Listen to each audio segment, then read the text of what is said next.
Okay, good day. Welcome back to the channel. I am your host, Zach, and today we're just taking a second look at that Priorities of Survival kit.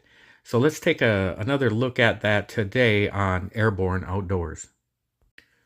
So guys, we had some comments on the kit, some good, some bad, some ugly, some misunderstandings. Like for example, one guy said, "Hey, you better watch out with that oil," and I would pack some Imodium. And I was like, oh, he must mean be careful, don't spill this, and then put some diarrhea tablets in the kit. And I was like, well, wait a minute, I do have those in the kit.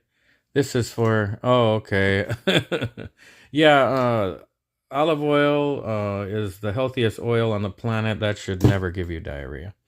But on to some more important topics. One of the guys was like, I know you're just kind of playing and having fun with your kits, and which is true. And he goes, but if that was actually you're gonna bug out and do something with that, I would put a more substantial blade in there. So I put that folding knife away, which I will admit it was a locking blade, but it wasn't a liner lock with the thumb on the inside. It was on the back edge, so I kept having to use two hands to close it and put it in my pocket. And I was setting up that tarp and building fire and stuff, and it was very inconvenient. So to upgrade that, I just threw that back in the drawer and pulled out that Ontario Knives Rat 3.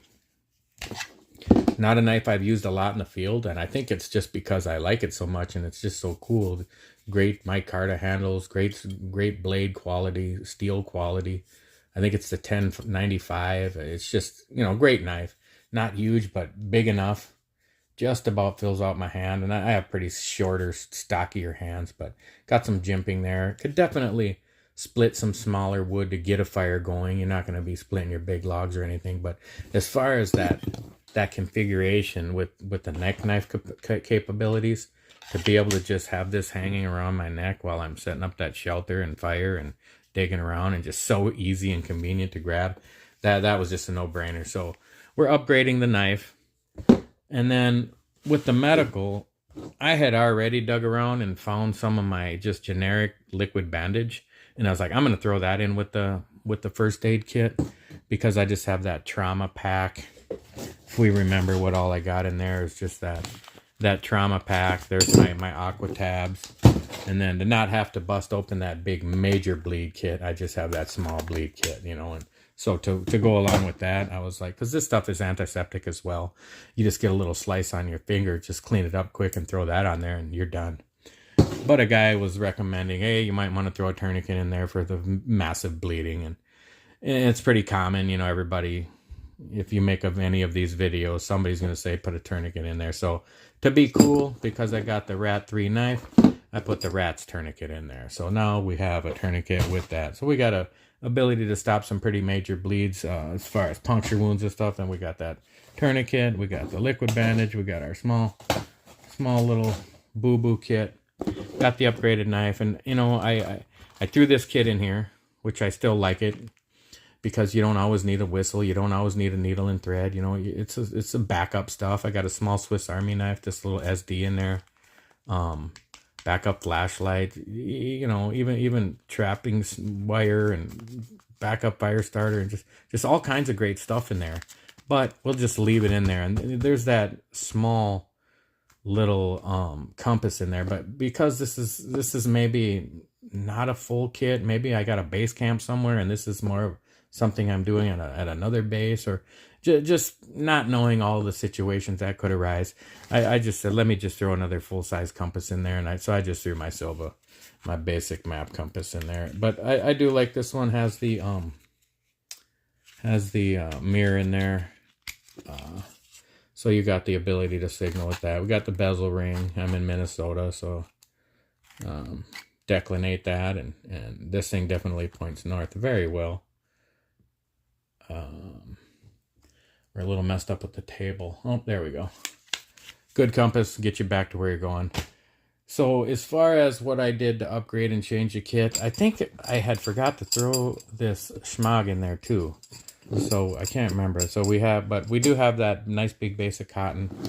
So because I want to take this kit out again and just get better at that field craft, setting up a small camp and just showing what I can do. You know, I got that lean-to, and I didn't even use a ridge line. I just tied the one corner off to one tree and the other corner off to another tree. And then I had the stakes, which were great. Well, between the first bug out where I didn't have stakes, I mean, these things were just instantaneously weighed nothing and just set it up so much quicker.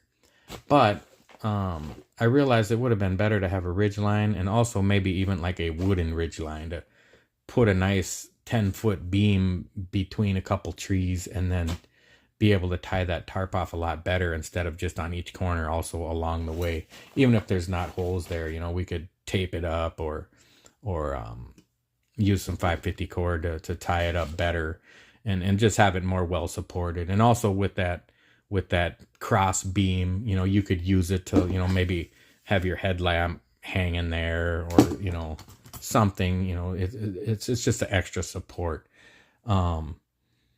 So we still have our grabber space blanket. I took the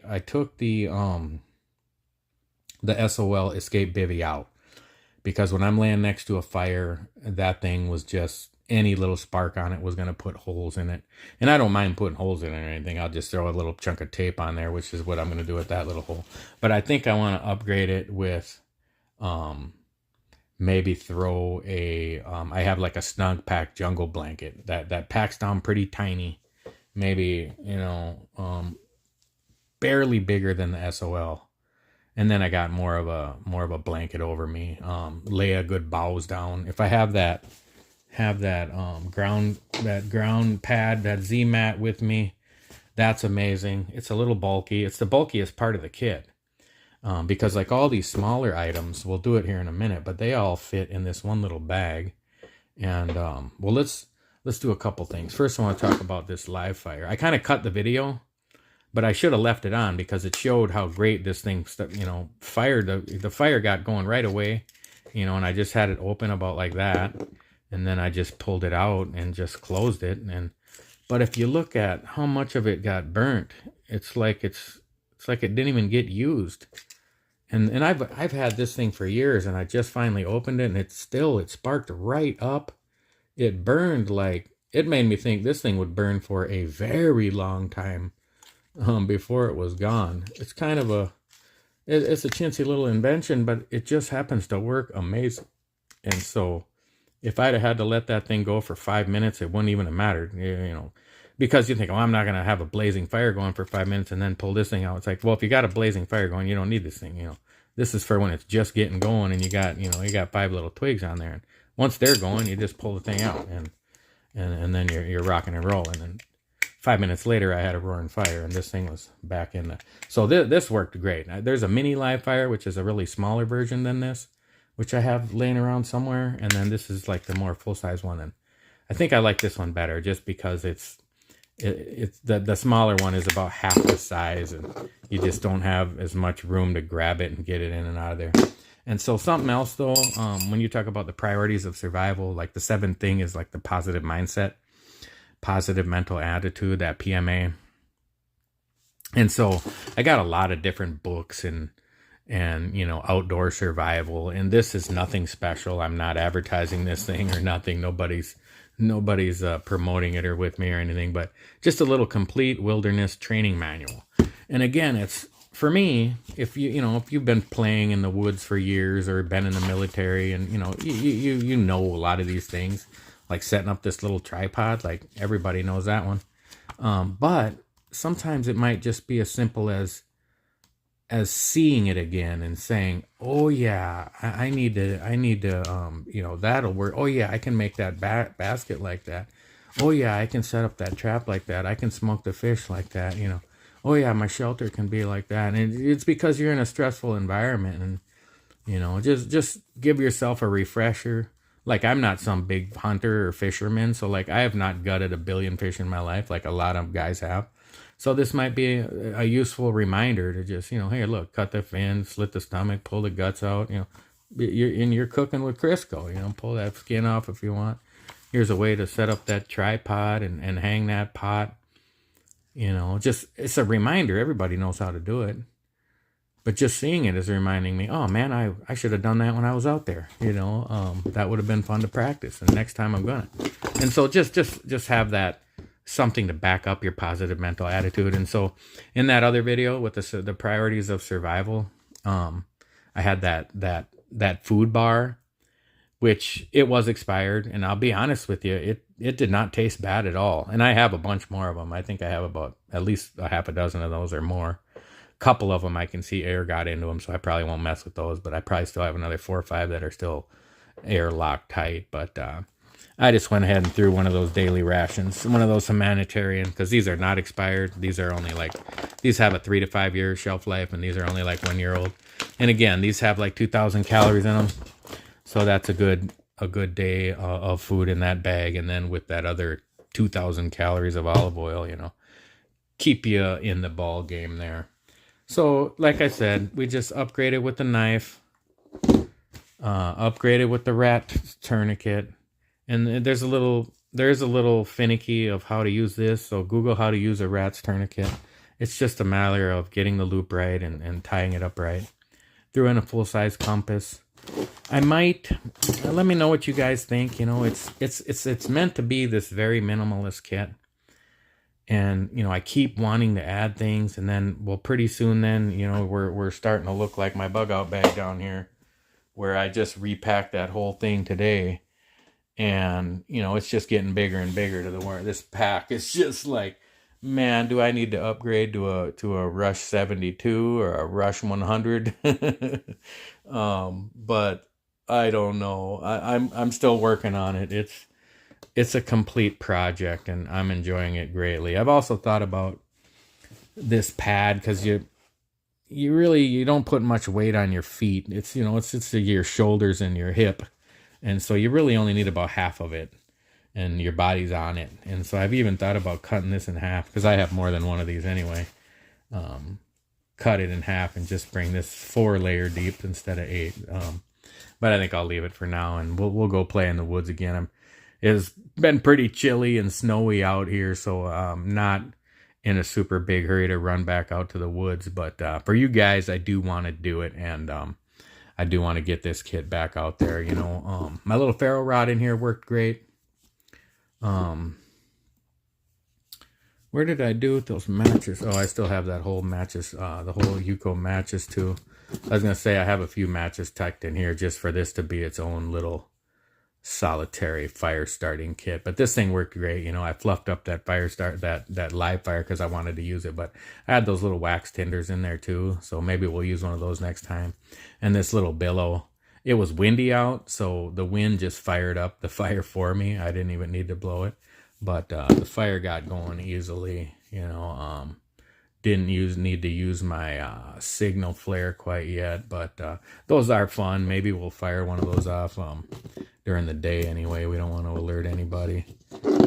Still have the big fat Gorilla Tape in there. So let's just show you though quick, and then we'll wrap this video up.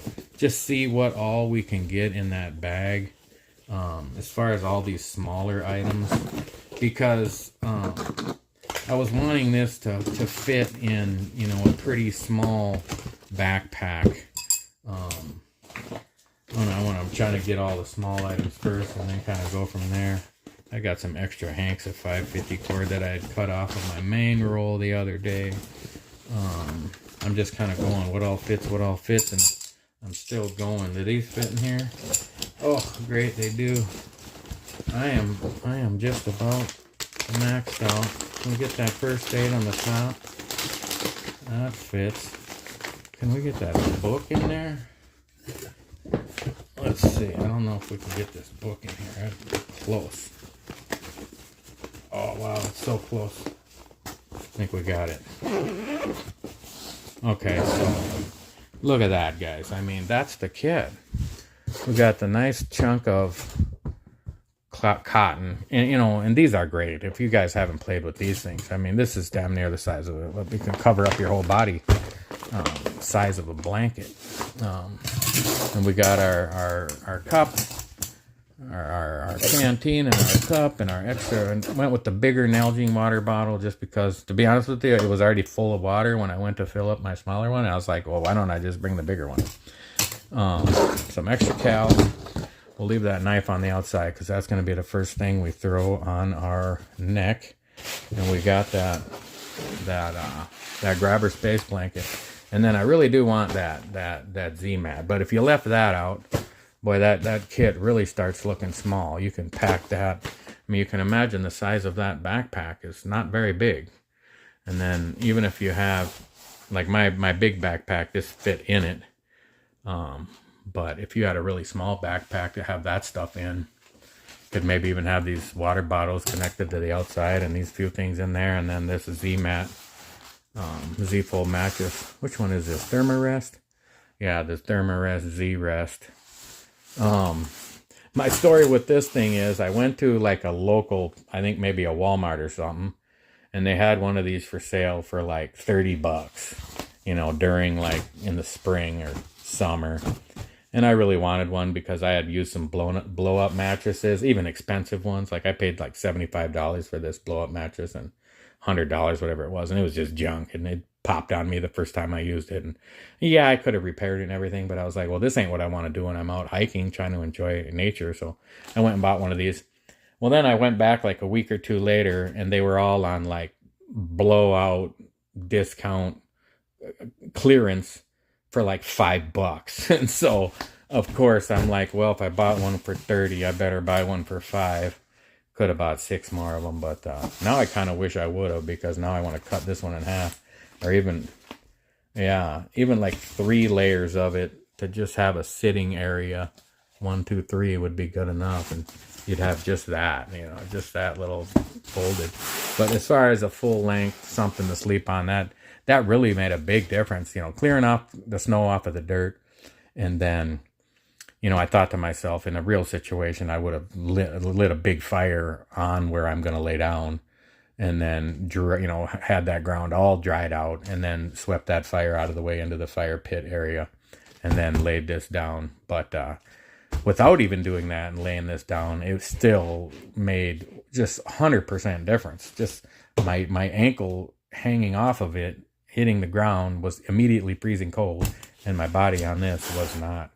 So let me know what you think, guys. You know, we're in the little survival dungeon. We got like bins stacked to the ceiling full of survival gear. We got tool cases, but they actually are just full of survival gear and stuff, and that we can add to our kits and everything. And we got there's another knife. This is another knife I was considering about putting in the kit.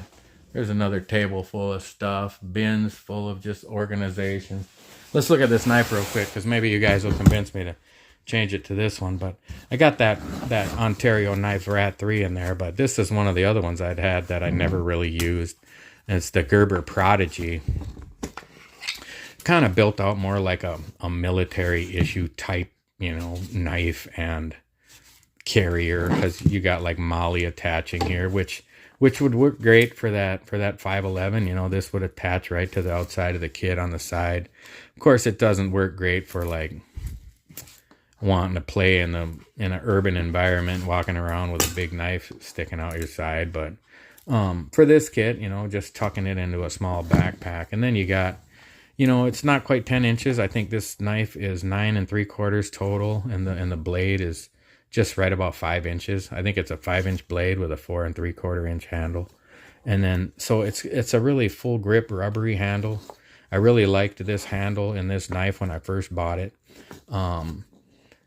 I wanted the Tanto tip at the time, because I thought this tip, not just this tip, but this angle, which if you do some research on where they started making Tanto tips, it has nothing to do with survival, but it's like with samurai. Well, that's going to wrap it up for today, guys. I hope you enjoyed the video. I hope you will help support the channel. We're just pushing for those first 200 subscribers. So I hope you will consider to like, share, and subscribe. Hit that notification bell. Give us that thumbs up. And just thank you so much for stopping by and checking us out. And I will see you in the next video on Airborne Outdoors.